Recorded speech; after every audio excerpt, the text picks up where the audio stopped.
a video I've been very excited to make. I got this big orange box in the mail, and this lens was inside of it.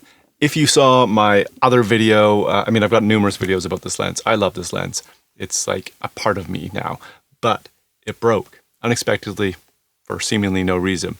And there's a link to the video up here for that if you want to see what happened, because I kind of went through how the break happened, even though nothing really happened, and then also the process of arranging for a repair and what that kind of looked like. It was a great thread. It was really supportive, and I can't thank everybody enough who commented in there and just gave me any insight into what was going on while I was without this lens. So anyways, the fact that you see them both here though means that it's back from repair.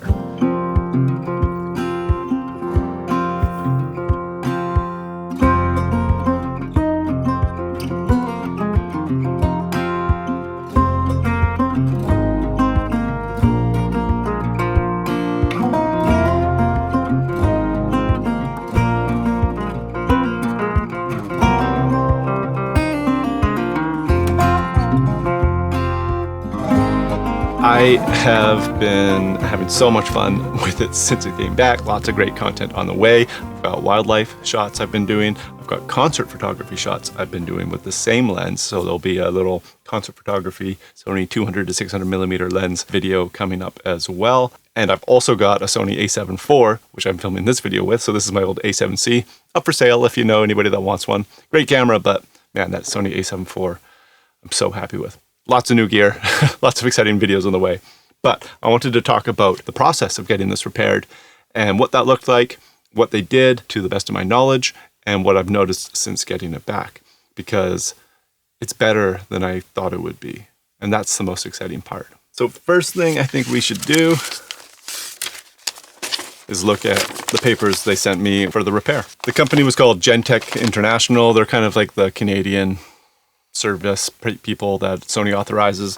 Specifically for this lens, there was nothing closer, so I had to go with Ontario. So far away, but that's life in Canada for you. But I will say they were pretty quick getting it back to me, and the price was a lot less than I expected as well. So overall, thank you, Gentek. Very satisfied. And here's what they said. They said that they replaced the main PC board assembly, a washer, one group tilt T, no idea what that is, and a mount assembly, and there's little item numbers as well. And so just those three things, actually. The main PC board assembly was $163. The washer was $8.39, and the mount assembly was $176.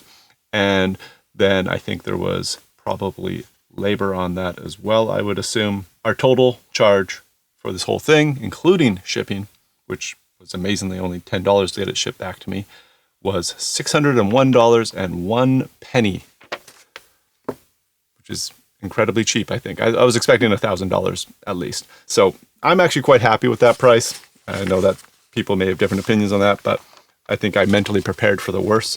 I don't really know what any of that means as far as them making this lens work. The little recap for anybody that hasn't seen the other video is that it just stopped connecting to my camera body. Focus wouldn't work. The f-stop indicator just said F dash dash, and pretty much the two weren't able to communicate, and that kind of makes this just a big, very pretty paperweight. But it's back now.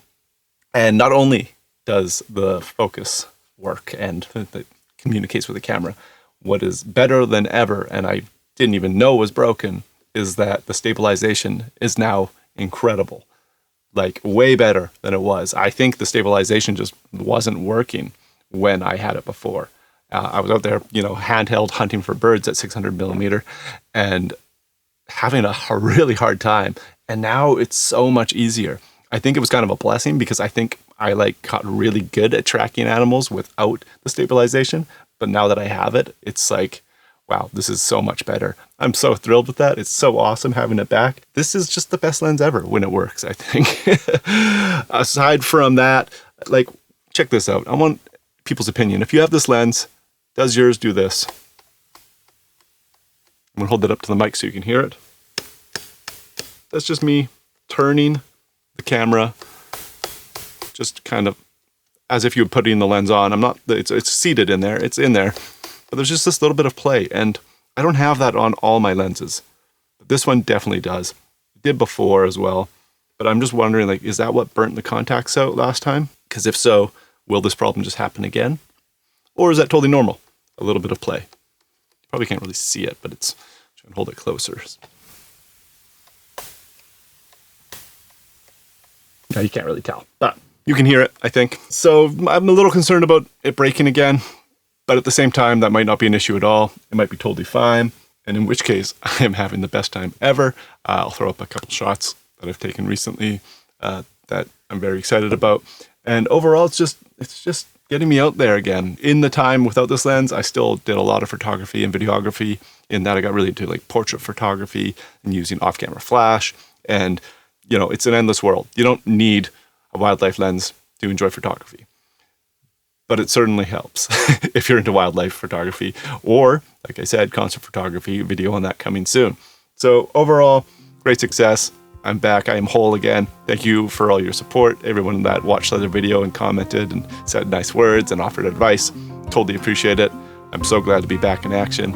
And yeah, thanks for all the subscribes. Really appreciate it. We'll see you in the next one. Take care.